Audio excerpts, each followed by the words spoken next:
Hello everyone, welcome to Shriram's IAS YouTube channel. This is your mentor Arsu Kakkar, where we cover daily current affairs with you. आज के session में हम देखेंगे जो हिंदू से important articles हैं, काफ़ी आर्टिकल्स हैं जो आपके प्रीलिम्स और मेन से एसोसिएटेड होते हैं, और साथ ही साथ will have a look over important editorial as well जो कि रिलेटेड टू आर्टिफिशियल इंटेलिजेंस है। बेसिकली अगर आप किसी भी टेक्नोलॉजी की बात करते हो तो यहाँ पर हम ये बोलते हैं ना कि फ्यूचर ग्रोथ के लिए देखो या अपडेटेड तो रहना ही है टेक्नोलॉजीज़ के साथ, लेकिन we have to make sure कि उसके जो एडवर्स इफेक्ट्स हैं आप उसको भी हार्नेस करें साथ ही साथ। सो ये जो आर्टिकल है ये इसके बारे में बात करता है। सो ओवरऑल आई थिंक आपके सामने एक लिस्ट आ चुकी है कि आज हम इस सेशन के अंदर क्या कवर करने वाले हैं, तो उसके बारे में देख लेते हैं। अगर सेशन अच्छा लगता है तो please mark your attendance by liking this session and share it with the other friends and don't forget to subscribe to the channel as well. So here you go with the list today. पहला तो हम आज Gobardhan scheme जो है सबने सुना होगा, उस स्कीम के रिगार्डिंग बात करेंगे। क्यों? क्योंकि there is something in news with respect to a portal, a unified registration portal for Gobardhan scheme. तो क्या है, कैसे होगा, क्या कुछ है, so everything will be talking about. Scheme के बारे में पढ़ोगे तो सब क्लियर हो जाएगा और इस पोर्टल के बारे में भी समझा दूंगी। So this is going to be a topic. फिर उसके बाद NIPCCD इसके बारे में बात करेंगे। This institution organised a training programme on mission Vatsalya. क्या है ये ट्रेनिंग प्रोग्राम, ये इंस्टीट्यूट कैसा है, इसका पर्पस क्या है, मिशन वात्सल्य क्या है। So this is what we will be covering today. National startup awards 2023 के बारे में देखेंगे। मेट्टू डैम के बारे में पढ़ेंगे, इसके रिगार्डिंग रिवर, कावेरी रिवर के बारे में पूरी उसकी जानकारी, ट्रिब्यूटरी सब देखेंगे। आपके लिए मैप के लिए इंपॉर्टेंट हो जाता है आज कावेरी रिवर, ठीक है। ग्लोबल स्लेवरी इंडेक्स 2023 क्या कहता है, कौन लेकर आता है, क्या हाइलाइट्स हैं इसके इंडेक्स के, so will talk about them. और एक एडिटोरियल है जो कि बात कर रहा है कि India needs to harness the benefits of AI। बिल्कुल सही है, लेकिन we have to avoid the adverse effects also. ये आर्टिकल अगर आपने देखा होगा, गुड एंड बैड, ये बात कर रहा है AI की, आर्टिफिशियल इंटेलिजेंस की। So all you need to do is, ये सारे पॉइंट्स आपके सामने लिखे ही हुए हैं, लेकिन आप मुझे सिर्फ सुनो ताकि ये बातें आपको क्लियर हो जाए। समझने की बात है, ठीक है। हर चीज़ लिखना तो है ही, but still try to understand कि क्या और लार्जर पर्सपेक्टिव क्या है। 21st सेंचुरी की बात करूं तो ऐसी upcoming technologies, artificial intelligence, quantum technology, ये सब कुछ, जैसे हमने उस दिन ग्राफीन के बारे में पढ़ा था। सो ये सारी चीज़ें जो हैं they are regarded as a revolutionary technology, कोई डाउट नहीं है इसमें। राइज और फॉल तो होता रहता है, इट्स मतलब अब AI के अगर हम एप्लीकेशंस की बात करेंगे, so it is employed in variety of sectors, इसकी में भी कोई मतलब डाउट है ही नहीं। इसके प्रैक्टिकल एप्लीकेशंस देखो, डेली लाइफ में देखो, सोसाइटी में देखो, health care is very highly promising, लेकिन साथ ही साथ ये डोमेन चैलेंजिंग भी है। ChatGPT लेटेस्ट मॉडल, सो कहने का मतलब है कि जो आर्टिफिशियल इंटेलिजेंस के रिगार्डिंग जो उसके यू कैन से एप्लीकेशंस हैं वो बढ़ते जा रहे हैं। AI क्या है? Artificial intelligence technologies, it is a constellation of technologies that enable machines to act with the higher level of intelligence. मतलब जैसे जो ह्यूमन कैपेबिलिटीज होती हैं, सो वैसे ही तरीके से अगर मशीन काम करने लग जाए तो ऐसे समझ लो। सो यहाँ पर अगर मैं इसकी बात करूँ, मेडिकल फील्ड में देखो, आप किसी भी फील्ड के अंदर देखोगे तो ओवरऑल काफ़ी वाइडर एप्लीकेशंस हैं। लेकिन जब हम इसके एप्लीकेशंस की बात करते हैं तो इसके साथ जो इसका जो कंसर्न क्या है, जैसे मेडिकल फील्ड के अंदर ले लो, as the model is trained on a large volume of data, तो मिस इन्फॉर्मेशन की बातें हो सकती हैं, एथिकल कंसर्न्स आ सकते हैं।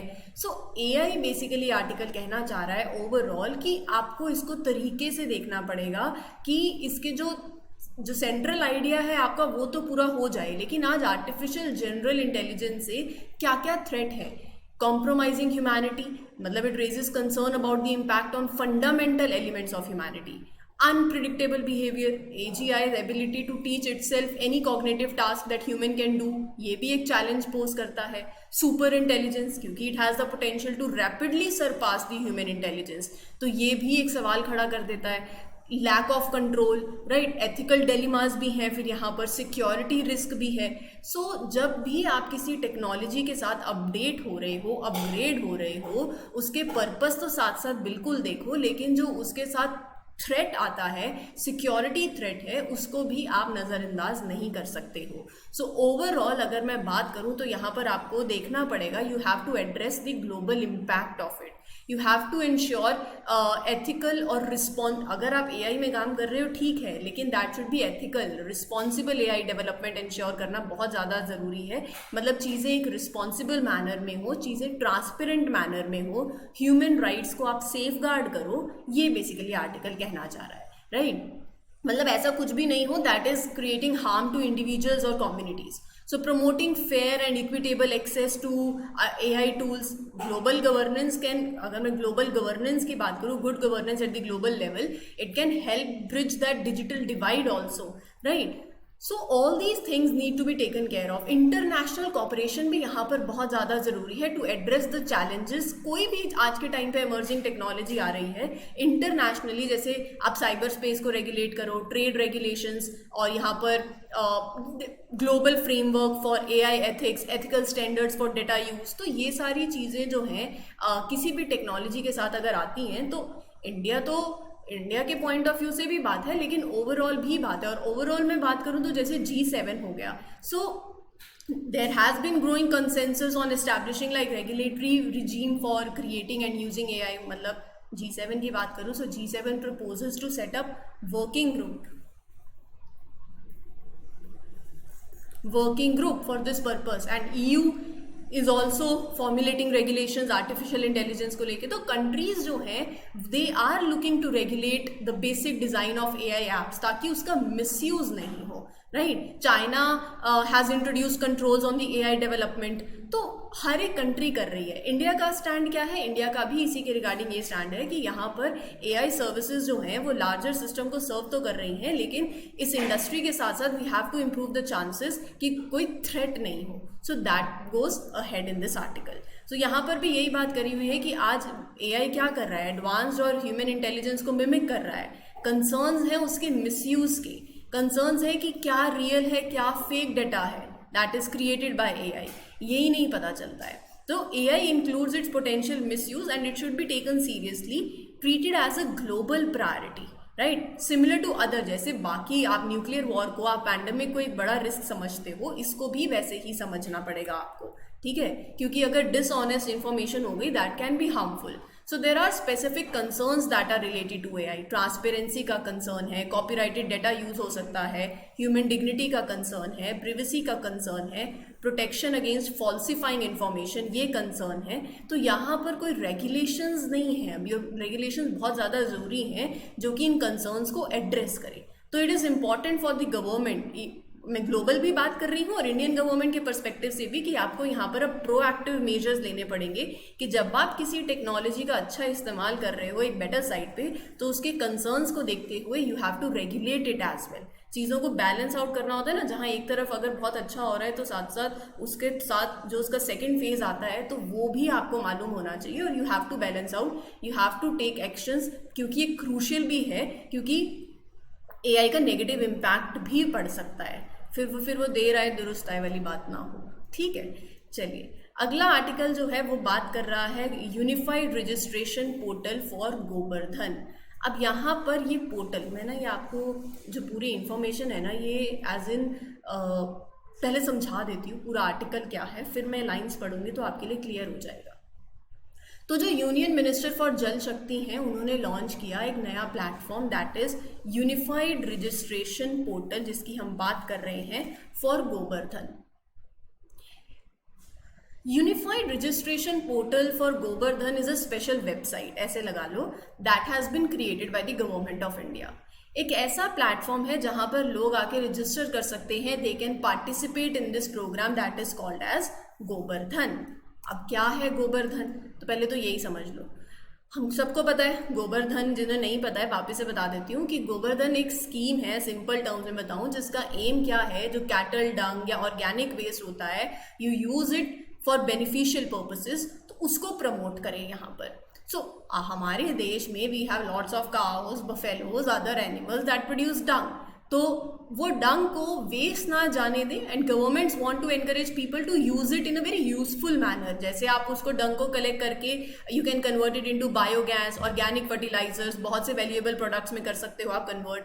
तो ये जो पोर्टल है ना, इसका लॉन्च किया गया है कि लोगों के लिए इस प्रोग्राम में इन्वॉल्व होना आसान हो जाए। They can visit the website, they can register themselves. तो जब रजिस्ट्रेशन करेंगे they can show their interest कि हाँ हम विलिंग हैं to participate in the Gobardhan scheme.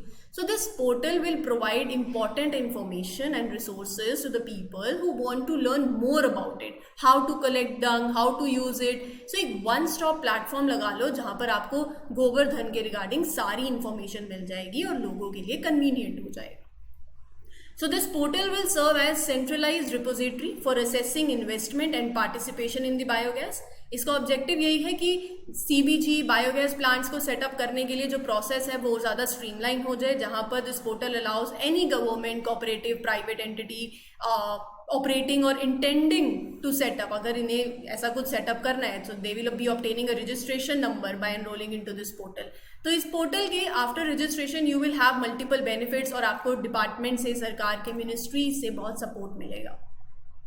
Gobardhan scheme बताई दी है, लेकिन कुछ फैक्ट्स ध्यान में रख लेना। 2018 में ये स्कीम आई थी under Swachh Bharat mission Grameen phase 2, galvanising organic bio agro resource Dhan, ये है गोबर्धन, ठीक है, एक अम्ब्रेला इनिशिएटिव है and it was launch in 2018 as a priority project under Swachh Bharat mission ग्रामीण, बहुत ज़्यादा इंपॉर्टेंट, जिसका पर्पस क्या है, जनरेट वेल्थ एंड एनर्जी। कैसे?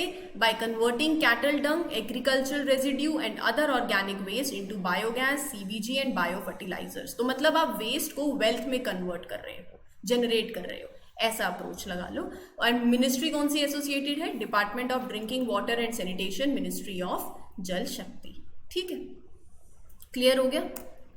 तो चलिए अगले आर्टिकल के ऊपर चलते हैं। अगला आर्टिकल बेसिकली मिशन वात्सल्य को लेकर है। तो यहाँ पर हमें पहले NIPCCD ये क्या है और ये पूरी इंफॉर्मेशन क्या है वो बताती हूँ। National institute of public cooperation and child development, national institute of public cooperation and child development, उन्होंने रिसेंटली ऑर्गेनाइज किया एक स्पेशल ट्रेनिंग प्रोग्राम, एक स्पेशल ट्रेनिंग प्रोग्राम जिसका नाम है रिफ्रेशर ट्रेनिंग प्रोग्राम। ठीक है, किस पे? ऑन मिशन वात्सल्य। तो ये क्या है? और at the regional centre Mohali में। तो ये जो प्रोग्राम है, ये पूरा पर्पस क्या है? पहले तो ये जो इंस्टीट्यूट है ना, ये फोकस करता है on the important issues that are related to child development. वहाँ पर यू नीड पब्लिक कॉपरेशन, तो उसके रिगार्डिंग ये इंस्टीट्यूट है। ये बहुत से प्रोग्राम्स और ट्रेनिंग सेशंस को कंडक्ट करते हैं, ऑर्गेनाइज करते हैं, ताकि आप लोगों को एडुकेट कर पाओ and you can improve the wellbeing of the children. उसमें से एक programme they conducted is mission Vatsalya. बात आई समझ में? मिशन वात्सल्य एक स्पेशल इनिशिएटिव है जिसका एम है बच्चों को मतलब जो ज़रूरत में बच्चे जिनको ज़रूरत है, to support them and to protect them.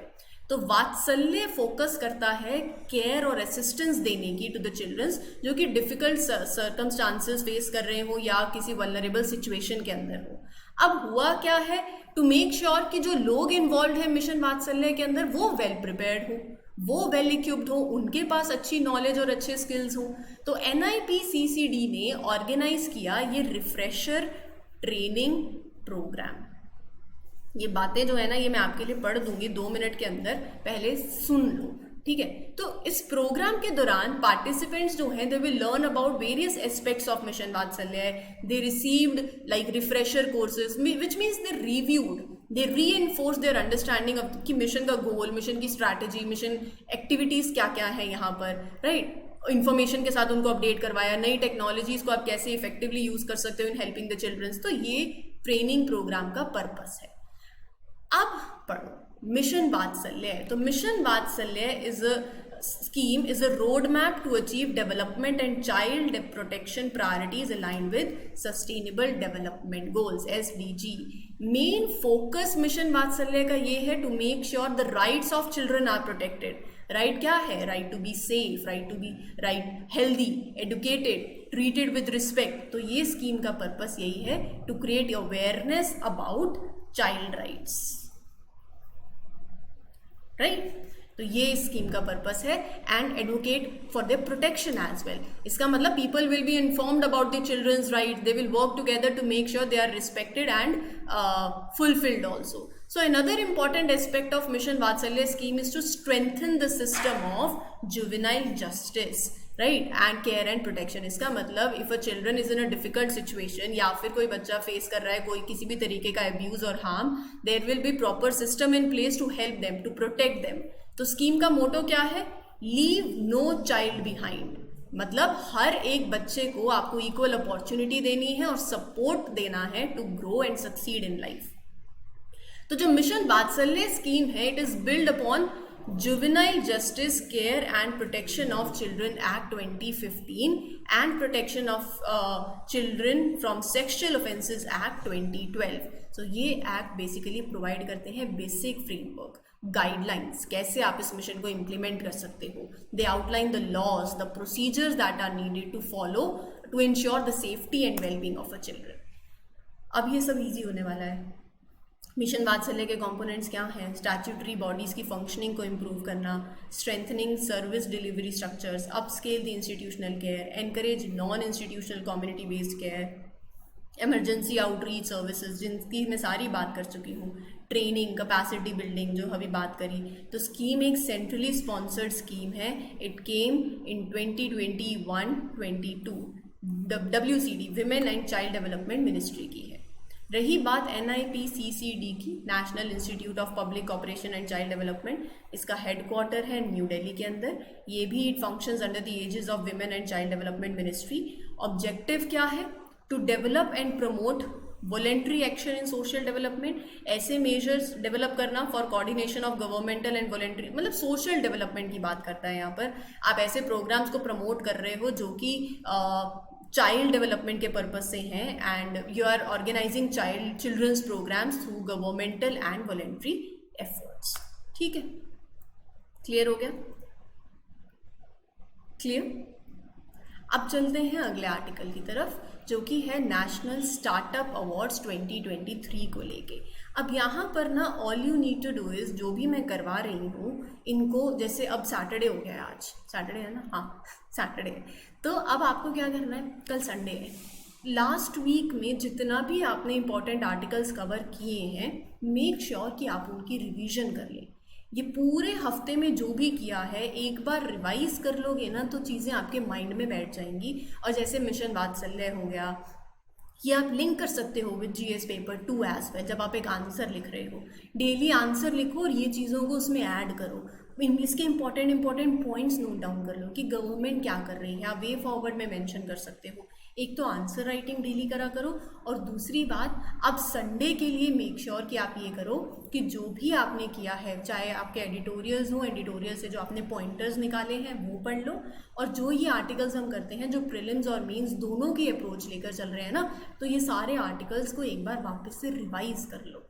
अगर ये संडे को सारा हफ्ते वाला काम वापस रिवाइज कर लिया, ट्रस्ट मी आप सेफर साइड पे रहोगे और खुद को सेल्फ कॉन्फिडेंस आएगा, अदरवाइज नहीं आएगा। So make sure that you do it. बाकी तो फिर आपकी मर्ज़ी, आप अपनी मर्ज़ी के मालिक हो।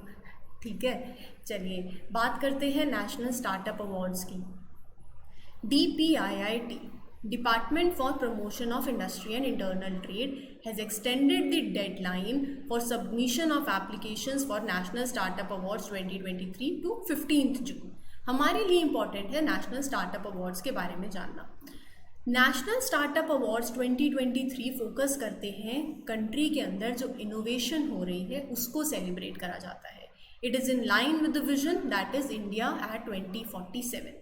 सो DPIIT क्या करता है, it has invited applications across 20 different categories. वो सारी कैटेगरीज में जाने की ज़रूरत नहीं है, मेक श्योर कि थोड़ा थोड़ा पता हो, जैसे एरोस्पेस, रिटेल, इमर्जिंग टेक्नोलॉजीज। इसमें तो पर्पस ये है ना कि जो स्टार्टअप्स जिन्होंने बहुत अच्छा काम किया हो इकोसिस्टम में, मतलब you came up with innovative products और ऐसा कुछ जो सोशल इम्पैक्ट लेकर आया सोसाइटी पे, तो आप उनको रिकॉग्नाइज करो, उनको रिवॉर्ड करो, राइट। कैश प्राइज भी दिया, 10 लाख का कैश प्राइज है टू द विनिंग स्टार्टअप हर कैटेगरी के अंदर। The winners and the finalist will also be given exclusive government support including investors, government connect, mentorship, international market access, unicorn connect and corporate and unicorn connect, वही एक ही बात हो गई।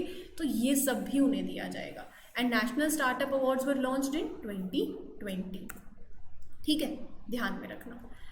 अगला article बात कर रहा है डैम की, मेट्टूर डैम और कावेरी वाटर। तो क्या है ये, लेट्स हैव अ लुक। तो देखो, कावेरी रिवर ना एक बहुत ही इंपॉर्टेंट वाटर सोर्स है for farmers in a particular district. अभी मैं पूरा बताऊंगी। सो मेट्टूर डैम जो है, it is build on Kaveri river and it is going to release the water soon. ये बहुत ही फार्मर्स के लिए एक्साइटिंग न्यूज़ इसलिए है क्योंकि they use this water for their fields and they begin a type of cultivation that is Kuruvai, right. तो ये वहाँ पर कल्टीवेशन होती है उनके लिए। टू कमेंस दैट कल्टीवेशन, पानी जैसे ही फील्ड्स में पहुंचेगा they will start that. And Kaveri water is schedule to be release from this dam soon. अच्छी खबर हो गई। मेट्टूर डैम लार्जेस्ट डैम है इंडिया में, one of the largest dam है। 1934 में it was build. Salem district Tamil Nadu के अंदर है and it was constructed in a gorge where Kaveri river enters the plain. ये इरिगेशन फैसिलिटी प्रोवाइड करता है to parts of Salem, Erode, Namakkal, Karur, Tiruchirappalli, Thanjavur district. तो यहाँ के जो फार्मलैंड्स हैं उनको। टोटल लेंथ जो है इस डैम की वो कितनी है, ये सब बातें थोड़ा सा ध्यान में रख लो। मतलब एक बस आइडिया होना चाहिए कि अब ऐसे तो नहीं पूछेगी यूपीएससी की डैम की लेंथ कितनी है, but for your understanding 1700 metre की लेंथ है। It has a maximum, basically it measures around 1700 metres. Maximum length, maximum level जो है इट हैज़ 120 फीट, मतलब which means that water level in the dam can go up to that height. ठीक है, Stanley reservoir. So the dam creates a reservoir called Stanley Reservoir, right? Hydroelectric and thermal power plant. Next to the dam, power plant, that is this Mettur hydroelectric and thermal power plant is there. So this power plant generates electricity, सबको पता है। अब उसके बाद park and statue, इस dam के opposite में ही देखोगे तो there is a park that one can visit, beautiful, सुंदर है, राइट। स्टैचूज हैं दैट आर ऑफन वर्शिप्ड। ये सब बातें। कावेरी रिवर के बारे में कुछ बातें जान लेते हैं। सेक्रेड रिवर है सदर्न इंडिया की, साउथ इंडिया की गंगा ऐसा बोलते हैं। ब्रह्मगिरी हिल से ओरिजिनेट करती है of the western Ghats in the south western Karnataka state. It flows in the south easterly direction of 765 kilometre. Karnataka की स्टेट से बहती है मतलब कर्नाटका से, तमिलनाडु से कुछ फॉल्स बनाती है। एंड अगर मैं बात करूँ तो ये तमिलनाडु, कर्नाटका, केरल, इसका जो बेसिन है it extends to the UT of Puducherry. तो ये रिवर जो है फाइनली बे ऑफ बंगाल में ड्रेन कर जाती है at Poompuhar in Mayiladuthurai district of Tamil Nadu. दो ट्रिब्यूटरीज लेफ्ट बैंक और राइट बैंक ध्यान में रख लोगे तो फ़ायदा हो जाएगा। हारंगी, हिमावती, शिमशा, अर्कावती ये लेफ्ट बैंक ट्रिब्यूटरीज हैं और लक्ष्मण तीर्थ, काबिनी, सुवर्णवती, भवनी, नोएल, अमरावती ये इसकी राइट बैंक ट्रिब्यूटरीज हैं। तो यहाँ पर मेक श्योर करना कि आपको ये याद रहे और मैप में ज़रूर प्रैक्टिस कर लेना, आपको बहुत फ़ायदा होगा। एक बार कावेरी रिवर देख ली, उसकी ट्रिब्यूटरीज देख लेना आसपास की, मैप के अंदर रिवर को भी मैप में देखो। मैं ये पर्सनल सजेस्ट करती हूँ, बाकी इट्स अप टू यू। जब तक मैप प्रैक्टिस नहीं करोगे कोई फ़ायदा नहीं है किसी चीज़ का। अगला जो है that is a report global slavery index 2023 by, remember, walk free foundation. It highlights the increasing prevalence of modern slavery worldwide. तो ये बात हो रही है इसकी, मॉडर्न स्लेवरी की, ठीक है। Living where the number of people living in such conditions reaching 50 million and alarming 25% rise in the past 5 years। तो हम थोड़ा सा, अगर मैं पहले आपको मॉडर्न स्लेवरी के बारे में बता दूं तो basically it is a there are like modern slavery encompasses various forms of exploitation: forced labor, forced marriage, debt bondage, commercial sexual exploitation, human trafficking, slavery like practices, sale and exploitation of children। modern slavery के consequences इतने devastating है ना, it violates human rights, human dignity, erodes social cohesion, right. Economic development को hamper करती है, inequality लाती है, corruption आता है and it also poses threat to global security, और टेररिज्म आता है, ऑर्गेनाइज्ड क्राइम। तो ये सब कुछ है यहाँ पे। India, China, Russia, Indonesia, Turkey and US, they are among the top G20 countries with the highest number of forced labours. और इस इंडेक्स के हिसाब से an estimated 50 million people were living in the modern slavery on any given day in 2021। This means that 1 in every 160 in the world आज के time पे is a victim of modern slavery. तो यहाँ पर सबसे ज़्यादा हाईएस्ट प्रिविलेंस है north Korea में, फिर एरिट्रिया और मॉरिटानिया। तो ये जगहों के नाम ध्यान में रख लेना। जहाँ पर मॉडर्न स्लेवरी का प्रिविलेंस बहुत कम है वो है स्विट्जरलैंड, नॉर्वे, जर्मनी। तो ये 160 कंट्रीज को रैंक करती है ये इंडेक्स के अंदर based on their prevalence of modern slavery पर 1000 people. India has a prevalence of 8 पर 1000, मतलब that is the estimated proportion of population who is living in the modern slavery पर 1000 people 8। Asia Pacific and the Pacific has largest number of people in modern slavery 29.3 million। तो ये बातें जो हैं आप बताना। अब आपके लिए होमवर्क है कि व्हाट डू यू थिंक कि आप क्या, मतलब मैंने आपको हाइलाइट्स बता दिए। दो चीज़ें आपको बतानी है कि इंडिया का स्टैंड क्या है रिलेटेड टू मॉडर्न स्लेवरी, कोई फ्रेमवर्क या फिर नीड ऑफ द आवर क्या है आज के टाइम की, वो आप बताओगे, खुद से सोचोगे, थोड़ी सी प्रैक्टिस करो, अपनी सोच को बढ़ाओ, आपको बहुत फ़ायदा होगा, राइट। हर चीज़ में पका पकाया खाना नहीं खाना होता। तो मेक श्योर कि थोड़ा खुद भी सोचो, वो रैशनल थिंकिंग आएगी। और एक एडवाइस फॉलो कर लेना, कल संडे को मेक श्योर जितना भी आपने किया है अभी तक वो रिवाइज कर लेना, ठीक है। So this is your mentor Aarzoo Kakkar signing off for today. Will meet you in the next one. Till then take care everyone, good luck, good wishes, best of luck, happy learning, all the best.